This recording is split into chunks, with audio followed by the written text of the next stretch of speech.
সকালে খেয়েছি দই চিড়ি, এখন খালাম খাসির মাংস, মালিশ এবং ডাল। খুব ভালো লাগে। আমি মুরব্বীদেরকে অনুরোধ রাখবো আপনারা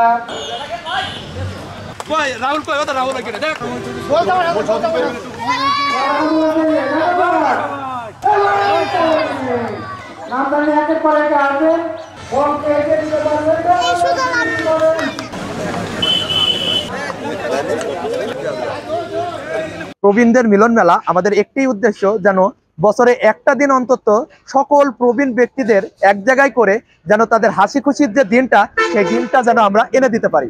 এই চকসমনগর গ্রামে এই অনুষ্ঠানটা করার জন্য আমাদের বিভিন্ন প্রবাসীরা আছে, তারা সাহায্য সহযোগিতা করে এবং আমাদের গ্রামের কিছু তরুণ প্রজন্মরা আমাদের সর্বক্ষণ সাহায্য সহযোগিতা করে, আমাদের পাশে থাকে। এখানে আমাদের মূল উদ্দেশ্য হলো যে প্রবীণদের একটি দিন অন্তত তাদের একত্রিত করে তাদের মুখে একটু হাসি ফোটানোর জন্য।